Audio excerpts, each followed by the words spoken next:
હરે કૃષ્ણ કૃષ્ણ કૃષ્ણ હરે હરે, હરે રામ રામ રામ હરે હરે. તો સ્વાગત છે બધા ગામના વડીલ વૈષ્ણવ ભક્તોનું. આજે આ ગામની અંદર પ્રથમ વખત ભગવાનની કથા થવા જઈ રહી છે અને એનું જે મુહૂર્ત મનુભાઈના ઘરેથી થઈ રહ્યું છે. આ ગામમાં ભક્તિની શરૂઆત. શાસ્ત્રમાં લખ્યું છે કે એ જીવાત્મા બહુ ભાગ્યશાળી છે કે જેના ઘરમાં ભજન થાય છે, ભક્તિ ભાવ થાય છે. એ જીવ બહુ ભાગ્યશાળી છે. એ તે બ્રહ્માંડ ભરી અનંત જીવગણ. શાસ્ત્રમાં લખ્યું છે કે આ સંસારમાં લાખો ને કરોડો જીવો ભરેલા છે. કેટલા બધા જીવાત્માઓ છે. 84 લક્ષ યોની તે કરે ભ્રમણ અને 84 લાખ પ્રકારના શરીરોમાં ભટકે છે. પણ કોઈ વીરલો વ્યક્તિ હોય, વીર વ્યક્તિ જ એ પ્રભુની ભક્તિમાં અને સત્સંગમાં લાભ ઉઠાવી શકે છે. બાકી આપણે નથી કહેતા કે કપાળે શું લખ્યું છે? આપણે નહીં કહેતા ભમરો.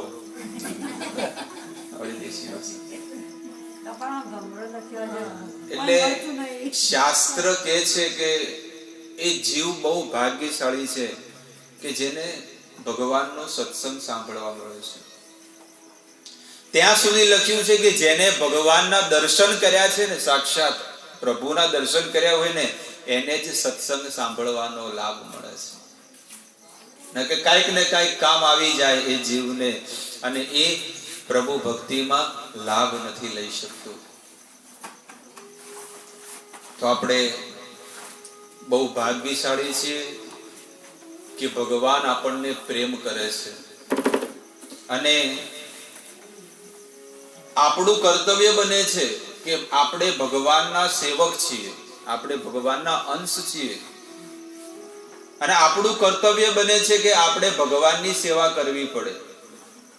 જેવી રીતે મા બાપ નાના બાળકની સેવા કરે છે, એ માં પોતાના દીકરાને નાનપણમાં તમે જુઓ કે કેટલી સેવા કરે છે. તો એ દીકરો જ્યારે મોટો થાય તો દીકરાનું પણ કર્તવ્ય બને છે કે એને મા બાપની સેવા કરવી પડે. ભૂલો બીજું બધું પણ મા બાપને ભૂલશો નહીં. અગણિત છે ઉપકાર એના, પણ કોણ સમજે છે આ વસ્તુને? લોકોને છે ને મફતનું ખાવું છે. કોઈ પણ આપણે વાત નથી કરતા કે મફતનું ખાવું છે. લોકોને મજૂરી કરતે જોર આવે, ઘેર બેઠા બેઠા કે કયો જાય વાટવા. 300 રૂપિયા મળે છે પણ એના માટે કઈક કર્મ કરવું પડે. તડકો, શિયાળો, ઉનાળો આ બધું છે ને સહન કરવું પડે તો પૈસા મળે. સાંજ પડતે ઘરે બેઠા બેઠા ન મળે, કર્મ કરવું પડે. વાઘને ભૂખ લાગી હોય તો એને પણ કર્મ કરવું પડે, એને શિયાળને મારવો પડે છે. કાંઈ એને પણ માંસ છે ને સામેથી ખાવા એને મળતું નથી, પણ એને જંગલમાં શોધવું પડે છે માંસ ખાવા માટે. એવી જ રીતે આ સંસારમાં કર્મ કરવા પડે છે, એમના ભોગટમાં કોઈને મળતું નથી. અને એ જ રીતે ભક્તિ પણ કરવી પડે. સામેથી મળતી હોય તો એને ભક્તિ કરવી પડે. અને એ ન કરે તો દોષ ભગવાનનો નથી, દોષ સાધુ સંતોનો નથી, દોષ શાસ્ત્રોનો નથી. દોષ કોનો છે? મનુષ્યનો દોષ છે કે તને મળ્યો મનુષ્ય અવતાર માંડ કરીને. આપણા કાઠિયાવાડના સંતો શું કહે છે કે તને બહુ મુશ્કેલીથી આ મનુષ્યનો અવતાર મળ્યો છે, પણ તે તો ભજ્યા નહીં ભગવાન હેત ધરીને. હેત ધરીને. અમુક લોકો જબરજસ્તી ધરીને બેઠા છે અને અમુક લોકો હેત ધરીને બેઠા છે. આટલા બેઠા છે પણ એમાં જબરદસ્તી બેઠા કે ટાઢના ક્યાં રાખ્યું? નકર કંઈક સિરિયલ જોતા હોત ગોદડું ઓઢીને, અને આ વળી જો નવું ચાલુ કર્યું. આવું પણ કોઈને થઈ શકે. તો બહુ ભાગ્ય આપણા જોર કરે છે આ ગામના, કે એને આ ગામની અંદર આવા નાનકડા ગામમાં કેટલા દૂર દૂરથી આપણને સંતો આવીને ભગવાનની કથા સંભળાવે છે. પહેલાના યુગોમાં તો લોકોને સત્સંગ કરવા દૂર દૂર સુધી જતા, બધું રાજપાટ છોડીને બધું જતા. પણ કળિયુગમાં ભગવાને જોયું કે કળિયુગનો જીવાત્મા આળસનો ભરેલો છે, એટલે ભગવાને શું કર્યું કે ઘરે બેઠા બેઠા હું એને હરિકથા આપું. ઘરે બેઠા બેઠા હરિકથા આપું. કળિયુગનો જીવાત્મા બહુ આળસુ છે. એક ભૂદેવ હતા બ્રાહ્મણ, એના ઉપરની કથા હું તમને. એક ભૂદેવ હતા અને એની પત્ની ચૂલામાં જમવાનું બનાવતી હતી, ભોજન. અને ભૂદેવ કથા કરવા ગયા હોય કે પૂજા પાઠ કરવા ગયા હોય, બપોર પડે એટલે શું થાય? ભૂખ લાગે. અને ભૂખ લાગે એટલે એ ભૂદેવ જમવામાં આસન ઉપર બેઠા. પત્નીએ જમવાનું પીરસ્યું. પેલા તો પંખા નતા, કુલર નતા, એસી નતા, એટલે શું હતું? ઓણાની પેટીમાં આવે ને, હા, એટલે પત્ની શું કરે? જમવાનું એ આપે છે, રોટલી શાક દાળ ભાત જે બનાવ્યું આપે છે, અને સાથે સાથે શું કરે છે? પંખો. આવી પત્ની બધાને મળે તો? કોકને જ મળે હો. બહુ ભાગ જોર કરતા હોય એને જ મળે આવી. નકે ખાડા મારે એવી જ મળે, જોતા મારે એવી જ મળે. તમે શું આલ્યું છે મને? તમારા ઘરે આવી ત્યારની દુઃખ જ ભોગવું છું. ત્યાંય દુઃખ હતું અને અહીંયા દુઃખ જ છે. તો પત્ની પંખો નાખે છે, હવા પંખાથી. ત્યારે ઓલા જમી રહ્યા છે, ભોજન કરી રહ્યા છે ધણી.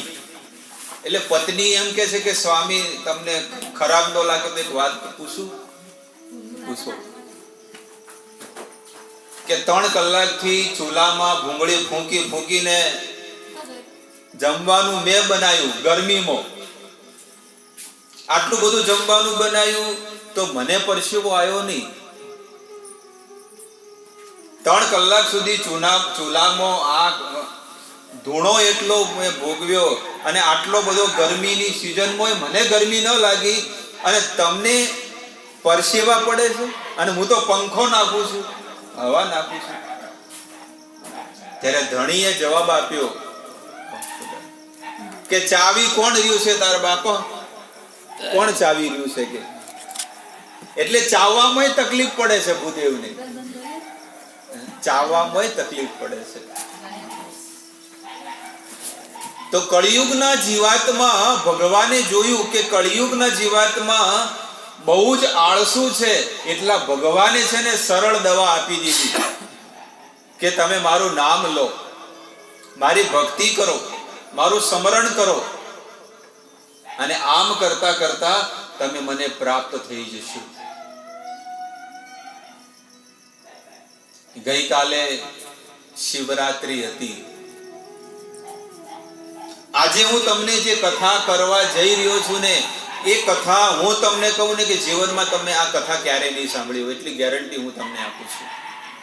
આ આપણા પુરાણોની કથા છે, સત્ય હકીકત.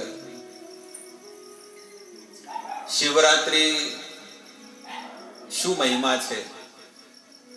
શિવરાત્રીની શું મહિમા છે કોઈને ખબર છે? કાલના દિવસની શું મહિમા છે? આપણે દર્શન કર્યા, ભગવાનનો પ્રસાદ લીધો હશે, બીલીપત્ર ચડાયું, પણ શિવરાત્રીની મહિમા શું છે? શા માટે આ ઉત્સવ મનાવવામાં આવે છે? ચલો, છે કોઈને ખબર? તો પછી શું રહ્યું ફરક? આપણે આટલા વર્ષો સુધી 40-50 વર્ષથી શિવરાત્રી દિવસે ગયા ખરા, પણ ક્યારે જાણવાની કોઈને કોશિશ કરી કે આજના દિવસની શું મહિમા? દિવાળીના ફટાકડા ફોડ્યા તો દિવાળીની મહિમા શું છે? ચલો, હોળી પ્રગટાવશું હવે 12 દાડા પછી, એની શું મહિમા છે એ ખબર નહીં હોય કોઈને. હોય તો ચલો કહો. હોળી આપણે પ્રગટાવી છે આખા ગામના બધા ભેગા મળીને. શા માટે પ્રગટાવીએ છીએ? એની શું મહિમા? અહીં શેના માટે આ બધું આ ચાલી રહ્યું છે નહીં ખબર હોય. બસ એમનેમ લોકો જીવન જીવ્યા કરે છે કે ભાઈ આજનો દિવસ ગયો, કાલે હવે નવા દિવસે નવી વાત. કોના ગળા કાપવાના છે? બસ માણસ વાટ જોઈ રહ્યો હોય કોનું કાપવાનું છે, કોને મારવાના છે, કોને વાઢવાના છે. બસ રાયડો વાઢવો છે કે જીરું વાઢવાનું કે એડા વાઢવાના. બસ આપણા લક્ષ્યમાં એક જ વસ્તુ મગજમાં, કાપીને બીજું ગંજમાં ભરાવો. બીજું કાંઈ કામ નથી. તૂટે ફૂટે બળે કાપે આપણે કોઈ જોવાનું નથી. શિવરાત્રીની મહિમા આપણા વેદોમાં લખેલી છે કે શિવરાત્રીનો અર્થ છે કે આ શિવ અને પાર્વતીની દિવ્ય રાત્રિ છે. શિવ અને પાર્વતીની દિવ્ય રાત્રિ. એ દિવસે એમના વિવાહ થયા હતા. શિવરાત્રી ગઈકાલના દિવસે એમના શું થયા હતા? વિવાહ થયા હતા. વિવાહ કોની સાથે થયા હતા? પાર્વતી સાથે, સતીજીની સાથે. સતી સાથે વિવાહ થયા હતા એ દિવસે. અને ગઈકાલના દિવસે ત્રિભુવનના બધા લોકો ખુશ હતા. શિવજીના વિવાહ હતા. રામાયણમાં લખ્યું છે કે શિવજીને તૈયાર કર્યા. વરરાજાને તૈયાર તો કરવા પડે ને. વરરાજાને તૈયાર કરવા વાળા જે એમના જે માણસો હતા ને એ કેવા હતા? અસુર, ભૂત, પિશાચ બધા. એટલે સૌથી પહેલા તો નવડાઈ દીધા શિવજીને, ભોળાનાથને. પછી કે કપડા પહેરાવો, તો વાઘંબર પહેરાવી દીધું.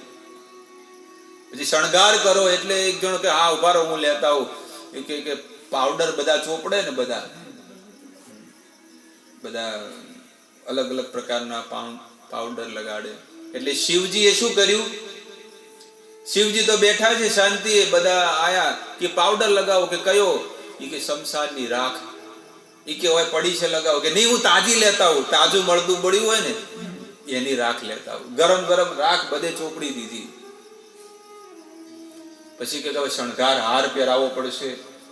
એટલે નાના નાના સાપ હતા ને એ અહીંયા લગાડ્યા, બે બાજુ બે વેચું લગાડી દીધા, બુટિયા વીચું બે લગાવી દીધા, ચિપકાવી દીધા. આવી રીતે શણગાર કર્યો, જટા બાંધી. અને અમુક તો ઇનોવામાં જાય, અમુક મારુતિમાં જાય. લગ્ન કરવા ક્યાં જાય વરરાજો? મારુતિ સ્વિફ્ટમાં જાય ને, મોટી મોટી ઇનોવામાં જાય, બોલેરોમાં જાય, સ્કોર્પિયોમાં જાય. પણ આ વરરાજાને પાડા પર બેહાડી દીધા, નંદી ઉપર બેસાડ્યા. નંદી ઉપર. શિવરાત્રીની શું મહિમા છે જાણો. શિવરાત્રીની દિવસે આવી કથાઓ જ્યારે તમે સાંભળો ને તો શિવજીની, ભોળાનાથની સાચી કૃપા તમે લઈ રહ્યા છો. શું મહિમા છે? ભોળેનાથના ગુણ ગાવા અને સાંભળવા આ જ જીવનું લક્ષ્ય છે.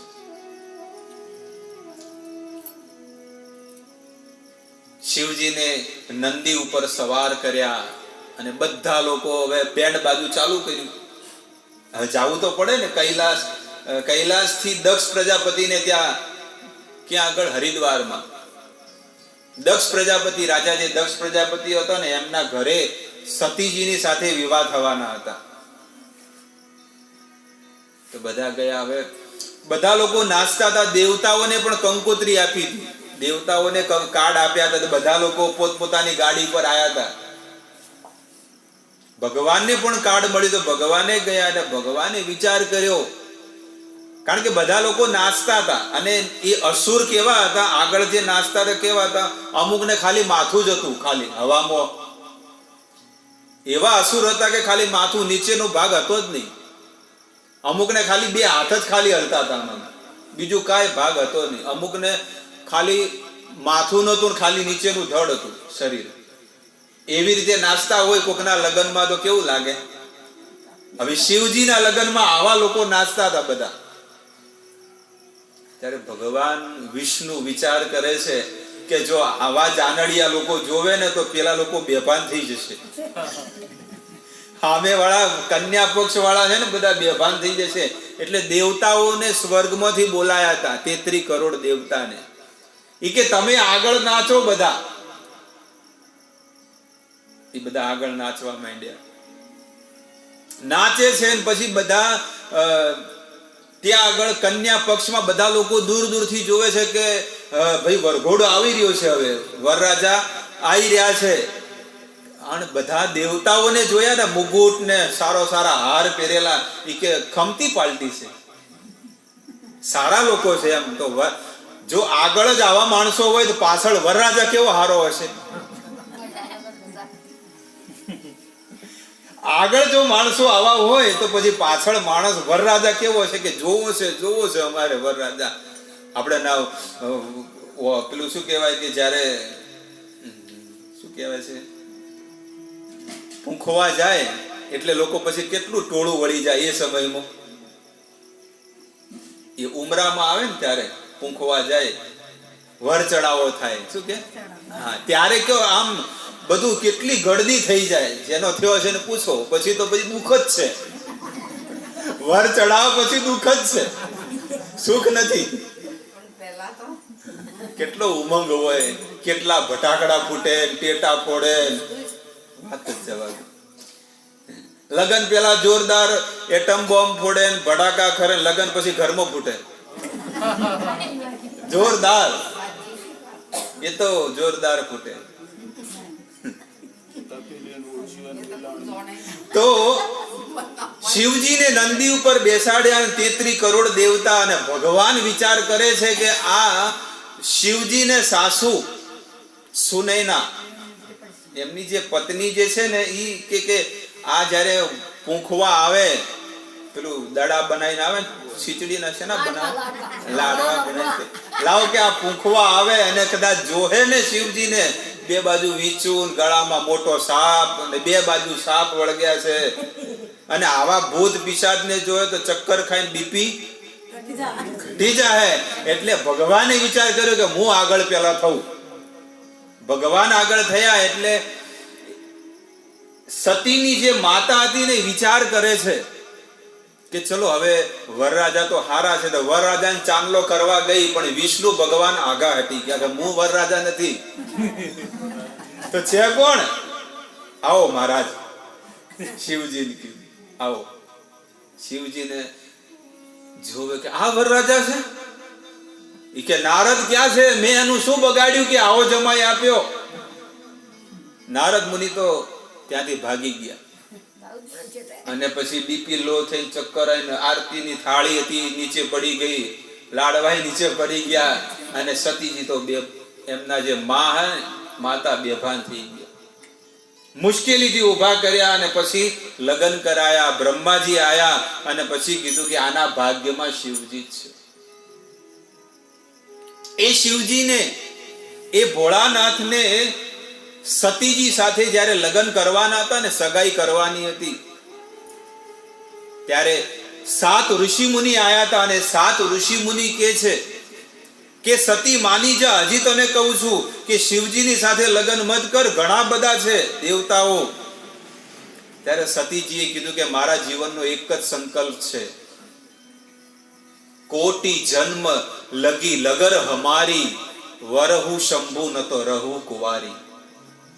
કરોડો જન્મો વીતી જશે, પણ જો લગ્ન જો કરીશ ને તો હું શિવજીની સાથે કરીશ, ભોળાનાથની સાથે. ભક્તો, આપણા જીવનમાં જેની સાથે જે વિવાહ થયા હોય ને, એ ઉપરથી લખેલું છે. અને આપણે જ્યારે એ વિધાતાના લેખને જ્યારે મારવા જઈએ છીએ ને, કાપવા જઈએ છીએ ને, તો એ આપણે ડફણા ખાઈએ છીએ. આજે જેના ઘરમાં આવું થયું છે ને, જોતા હો, કોઈ પણ સમાજ, કોઈ પણ પરિવાર, કોઈ પણ ગામ, ચાહે ગુજરાત હોય, મુંબઈ હોય કે અમેરિકા હોય, જ્યારે પ્રકૃતિથી વિરુદ્ધ કર્મ કરવા જશે ને, એ પ્રકૃતિ એને ડફણા મારવા માંડશે. એને દુઃખ સિવાય કઈ નહીં મળે. તમે જુઓ કે ઘણી જગ્યાએ આપણે બધે સગપણ જોઈએ છે, પણ એવી જગ્યાએ આપણું સગપણ થઈ જાય છે ખબર ન પડે, કારણ કે એના લેખ ત્યાં આગળ છે, લખાઈ ગયા છે, એવું છે. તો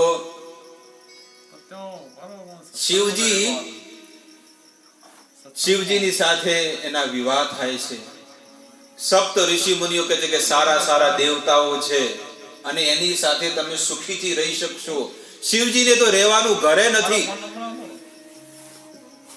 80,000 માઇલ મોટો 80,000 માઇલ મોટો વટવૃક્ષ છે કૈલાસમાં, ભગવાનના ધામમાં.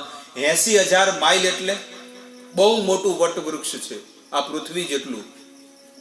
એટલા વડના ઝાડની નીચે શિવજી કૈલાસમાં છે ને પ્રભુનું ભજન કરે છે, તપસ્યા કરે છે. રહેવા માટે ઘર નથી. હરે કૃષ્ણ. રહેવા માટે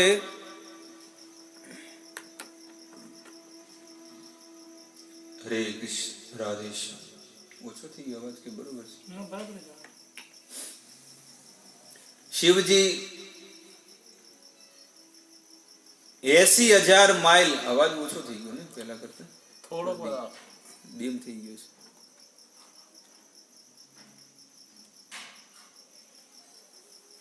હરે કૃષ્ણ.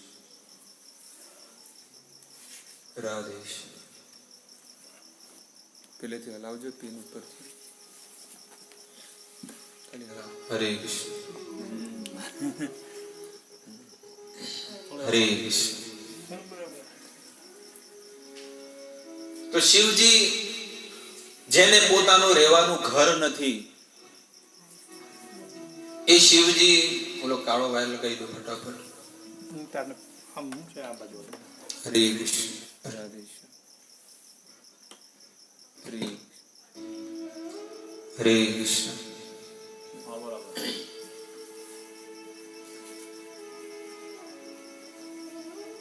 એટલા મોટા શિવજી ભોળાનાથ કે જેને એક રહેવા માટે ઘર પણ નથી, એટલે તમે ક્યાં રહેશો?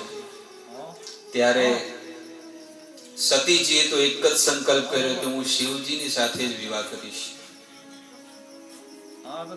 અને ભોળાનાથ પાસે કઈ એવું નથી કે કોઈ સુવિધા નથી, બધી પ્રકારની સુવિધા હતી. એમને એક નગરી બનાવી હતી, સોનાની નગરી બનાવી હતી ભોળાનાથે, કે જ્યારે મારા લગ્ન થશે ને તો હું સોનાની નગરી આપીશ. એક મહેલ બનાવ્યો તો મોટો, નગર, અને એમાં સતીજી રહેશે સુખથી.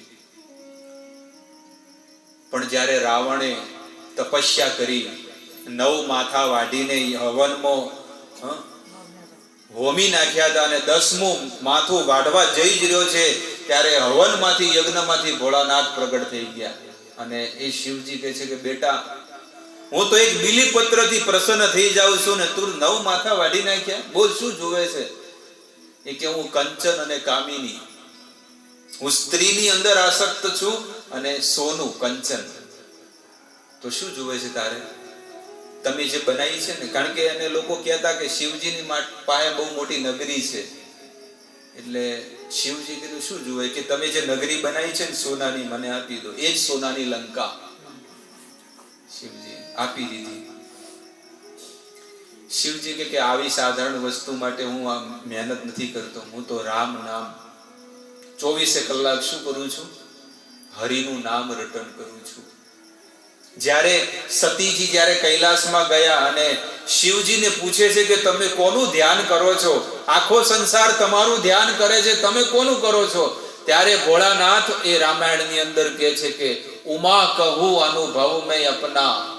મારા જીવનનો અનુભવ શું છે? સત હરિ ભજન જગત એક સપના. જગત શું છે? સપનું છે. પ્રાણિયા ભજી લેને કીર્તાલ, આ તો સપનું છે સંસાર. સપના જેવો સંસાર છે. આ સપનું કેવું છે કે જ્યારે તમે પથારીમાં સુવો છો અને આંખ બંધ કરો એટલે તમને સપનું આવે છે, અને આંખ ખોલો એટલે સપનું પૂરું. અને આ સંસારનું સપનું એવું છે કે આંખ ખુલે એટલે સપનું ચાલુ થાય અને આંખ બંધ થાય એટલે સપનામાં ફરક છે. અને પેલું 2 કલાકનું છે ને આ 50 વર્ષનું છે. બસ બીજું કઈ ફરક નથી. અને એવા સપનાનો જે સંસાર છે એમાં આપણે સાચું માની લીધું છે કે આ મારી પત્ની છે, મારો છોકરો છે. ઓહો, દર મહિને પગાર મળે, સારું સારું ખાવાનું મળે, ફરવાનું મળે, એટલે આપણે તો કે મારે તો અહીંયા જ સારું છે, જમીન જાગીર છે, ઢોર છે, દર 15 દિવસે પગાર આવે ડેરીમાંથી, ત્યાં ક્યાં મળશે વૈકુંઠમાં આવું બધું જફા મારી? અહીંયા તો સારું છે, દુઃખ મળે છે, આવું અમને સારું લાગે. શિવજીએ તરત જ આપી દીધી લંકા, અને એનું નામ પડ્યું સોનાની લંકા. જુઓ, સંસારના વ્યક્તિ જે આસુરી વૃત્તિ વાળા હોય ને એ સંસારનું ધન માગે છે, પણ ભગવાનનો ભક્ત હોય ભગવાનની પાસે શું માગે છે? ભક્તિ આપો મને, મારે ભક્તિ જોવે છે, મારે બીજું કાંઈ જોતું નથી. કારણ કે સંસારની વસ્તુ હું માગીશ ને તો બધી અહીંયા પડી રહેશે, અને ભક્તિ હું માગીશ ને તો મારી સાથે મારે આવશે. બાકી એ જુનાગઢમાં નરસિંહ મહેતાને ભગવાન પ્રગટ થઈ ગયા, પણ નરસિંહ મહેતાએ કાંઈ માગ્યું નતું. શું માગ્યું હતું? ભક્તિ આપો મને, મારે ભક્તિ જોવે છે. તો શિવરાત્રીની ગઈકાલની આ કથા મેં તમને કીધી કે શિવરાત્રીનો અર્થ શું છે, આપણે કયા ભાવથી શિવરાત્રી મનાવી જોઈએ. શિવરાત્રીને દિવસે લોકો બહુ પુણ્ય કરે છે. તમને ખબર હોય કે ન હોય, પણ શિવરાત્રીને દિવસે લોકો છે ને પરોઢિયામાં 4 વાગે ઉઠી જાય. અત્યારે તો ભલે 8 વાગે ઉઠતા હોય. હું પાતાળેશ્વર મહાદેવ મંદિરમાં ગયો હતો ગઈકાલે સવારમાં, તો બધા રામ ધૂન ને બધા ભગવાનના કીર્તન થઈ રહ્યા હતા. દર્શન કરીને હું તો નીકળી ગયો, અને ત્યાંથી જયારે સાંજે મેં જોઈ તો લાઈન લાગી હતી ભાંગ પીવાની. મફતિયા. જેને ભગવાન જોતા જ હોય, ભગવાનના દર્શન કરવા જ હોય, એ સવારમાં પરોઢિયામાં ન કરે? સાચો ભક્ત હોય તો. પણ એ સમયે તો ગોદડા ખેંચે છે. એ સમય શું કરે છે? ગોદડા ખેંચે, શાંતિથી ઊંઘ લે છે. ભગવાન જોવે કે આજે કેટલો મોટો દિવસ છે મારા માટે, અને આખો સંસાર શું કર્યો છે? ઊંઘ્યો છે. આ દશા છે. તો શિવરાત્રીને દિવસે લોકો ઉપવાસ કરે છે, દેવતાઓ ઉપવાસ કરે છે. ભોળાનાથના એમની મંગળ કામના માટે ભોળાનાથ શિવજી ઉપવાસ કરે છે. એ દિવસે લોકો બીલીપત્ર અર્પણ કરે, કાળા તળ અર્પણ કરે છે, દૂધ અર્પણ કરે છે, ફળ ફળાદી અર્પણ કરે, અને અર્પણ કરીને શિવજીને પ્રસન્ન કરે છે. અમુક આચાર્યોનું મત એ છે કે ફાગણ મહિનામાં સમુદ્ર મંથન થયું હતું. તમને ખબર છે? દેવતા અને અસુરો વચ્ચે શું થયું હતું? સમુદ્ર મંથન થયું હતું. ભાગવતમાં લખેલું છે, અષ્ટમ સ્કંદ 8મા સ્કંદમાં લખેલું છે કે સમુદ્ર મંથન થયું. અને જ્યારે સમુદ્ર મંથન થયું એટલે